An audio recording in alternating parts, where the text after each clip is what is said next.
বিশ্বসেরা allrounder Shakib Al Hasan সম্প্রতি এক সাক্ষাৎকারে তাঁর ক্যারিয়ার, রাজনীতি এবং ব্যক্তিগত জীবনে নানা অজানা দিক নিয়ে খোলামেলা কথা বলেছেন। দেশের বর্তমান রাজনৈতিক পরিস্থিতি নিয়ে সাকিব এক অদ্ভুত পরিবর্তনের কথা উল্লেখ করেন। তিনি বলেন, একটা সময় দেখতাম যে সবাই আওয়ামী লীগ করে, আর এখন দেখি যে কেউই আওয়ামী লীগ করে না, আর কি এরকম একটা অবস্থা। এখন তো ঢাকায় পা রাখাটাই সব থেকে বড় চিন্তা। ইলেকশন করার পরে আসলে যে বোর্ডটা আসবে তাদের হয়তো হাতে অনেক সময় থাকবে চিন্তা ভাবনা করে ডিসিশনটা নেওয়ার। আইন উপদেষ্টা এবং ক্রীড়া উপদেষ্টা দুজনের সাথে কথা হয়, হ্যাঁ সব ঠিক আছে, আপনি আসেন, কোনো প্রবলেম নাই। কিংবা অর্ধেক রাস্তা গিয়েও পরে ফিরে আসতে হয়েছে।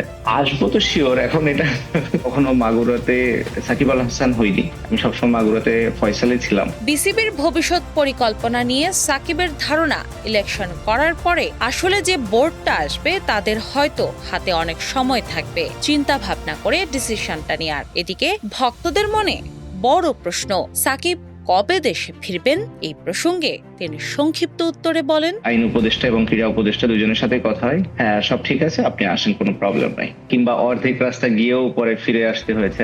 আসবো তো শিওর। এখন এটা কোচ চন্ডিকা হাথুরু সিংহের সাথে ইমেল চালাচালি নিয়ে চলা বিতর্কও এড়িয়ে যাননি তিনি। সাকিব জানান, ওর সাথে তো আসলে ঝগড়া লেগেই গেছিল। ওই ঝগড়াটার কারণে মেবি ও ক্ষেপে একটা খুব এগ্রেসিভ ইমেল করে বিসিবিতে। হাতুরু সিংহে জানতো ওর সাথে তো আসলে ঝগড়া লেগে গেছিল, ওই ঝগড়াটার কারণে মেবি ও ক্ষেপে একটা খুব অ্যাগ্রেসিভ ইমেল করে বিসিবিতে।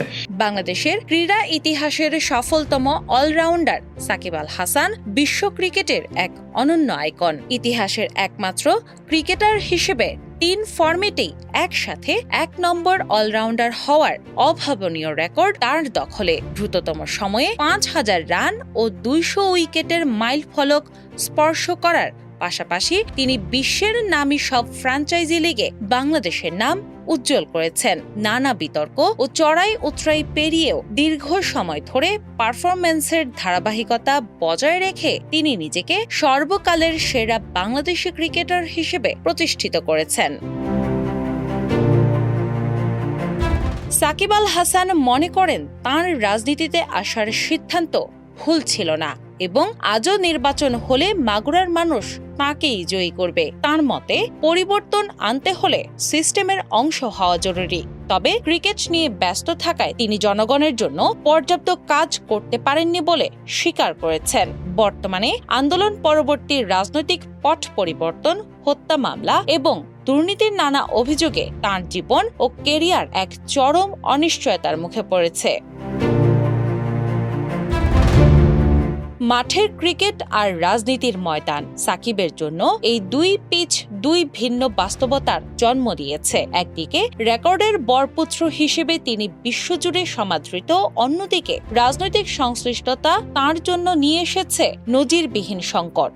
ক্রিকেটের কিংবদন্তি হিসেবে নিজের অবস্থান পাকাপোক্ত করলেও বর্তমানে আইন ও রাজনৈতিক বিতর্কগুলো তার কেরিয়ারের শেষ অধ্যায়কে এক জটিল সমীকরণের সামনে দাঁড় করিয়ে দিয়েছে। সাফল্য আর বিতর্কের এই দ্বন্দ্বে সাকিবের ভবিষ্যৎ কোন দিকে মোড় নেয় সেটি এখন দেখার বিষয়। টিনা ইসলাম, বাংলাবাজার পত্রিকা।